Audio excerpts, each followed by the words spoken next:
much. Ladies and gentlemen, please kindly join your hands together and hearty congratulations to the team ICOR. Now, I request our Honorable Chief Minister of Telangana, Shri Anumala Revanth Reddy Garu, to please kindly address the gathering.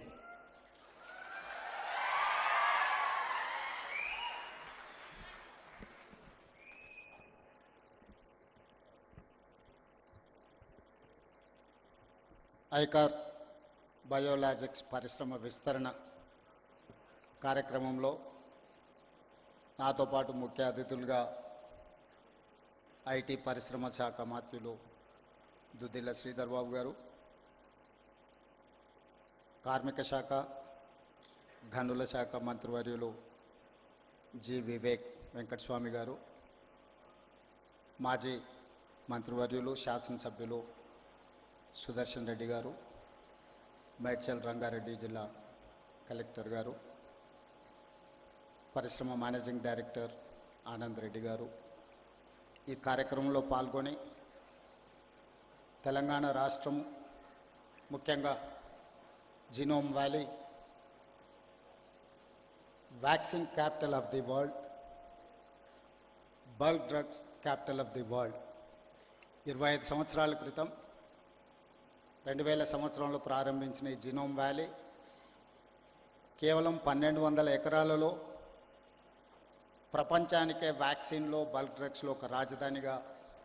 Hyderabad తెలంగాణకు ప్రపంచ స్థాయిలోనే ఒక గుర్తింపు తీసుకొచ్చింది అని అంటే ఇక్కడ ప్రారంభించిన పరిశ్రమలు, ఇక్కడ పెట్టుబడులు పెట్టిన పారిశ్రామికవేత్తలు అహర్నిశలు కృషి చేయడం వల్ల తెలంగాణ రాష్ట్రానికి ప్రపంచ స్థాయిలోనే ఒక గుర్తింపును తీసుకొచ్చిండ్రు. మనస్ఫూర్తిగా ఈ జీనోమ్ వ్యాలీలో పెట్టుబడులు పెట్టిన పరిశ్రమల యజమానులందరినీ కూడా తెలంగాణ రాష్ట్ర ప్రభుత్వం తరఫున నేను అభినందిస్తున్నా.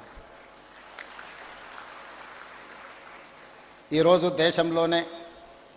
వ్యాక్సిన్ ఉత్పత్తిలో 33% కేవలం జీనోమ్ వ్యాలీ నుంచే మనం ఉత్పత్తి చేస్తున్నామంటే, అదేవిధంగా బల్క్ డ్రగ్స్లో 40% ఈ ప్రాంతం నుంచే ఉత్పత్తి చేస్తున్నాము అని అంటే ఇక్కడి పరిశ్రమలు, పారిశ్రామికవేత్తలు ఎంత నిబద్ధతతో పనిచేస్తూ ఈరోజు దేశానికే పేరు తీసుకొచ్చింది. అదే కాకుండా కోవిడ్ ప్రపంచాన్నే భయపెడుతున్న సందర్భంలో కోవిడ్ పేరు తలుసుకోవడానికే, కోవిడ్ వచ్చింది అని అంటే కుటుంబ సభ్యులు కూడా వాళ్ళని తాకడానికి, వాళ్ళని చూడడానికి భయపడుతున్న సందర్భంలో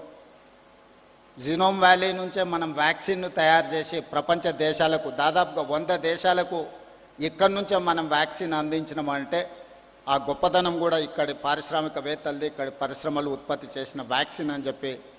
తెలంగాణ రాష్ట్ర ప్రభుత్వం గర్వంగా చెప్పుకుంటుంది. ఈరోజు తెలంగాణ రాష్ట్ర ప్రభుత్వం, పార్టీలు ప్రభుత్వాలు మారినా విధానాలు మారలేదు. దాదాపుగా 1994 నుంచి 10 సంవత్సరాలు టీడీపీ ఉన్నా, 10 సంవత్సరాలు కాంగ్రెస్ పార్టీ ఉన్నా, 10 సంవత్సరాలు బీఆర్ఎస్ ఉన్నా, ఇప్పుడు మేము అధికారంలోకి వచ్చిన పరిశ్రమల యొక్క పాలసీస్ విషయంలో కానీ, ఇన్సెంటివ్స్ విషయంలో కానీ, పరిశ్రమలకు అనుమతులు ఇచ్చే విషయంలో కానీ విధానపరమైన నిర్ణయాలలో మెరుగుపరుచుకుంటూనే ముందుకు వెళ్ళినాం తప్ప ఎక్కడ కూడా పరిశ్రమలకు ఇబ్బంది కలిగే విధంగా, పారిశ్రామిక విధానాన్ని ముందుకు తీసుకెళ్లే విధంగానే ప్రభుత్వాల నిర్ణయాలు ఉన్నాయి. ఇప్పుడు మా ప్రభుత్వం కూడా ఈ విధానాన్ని ఇంకా వేగంగా మెరుగైన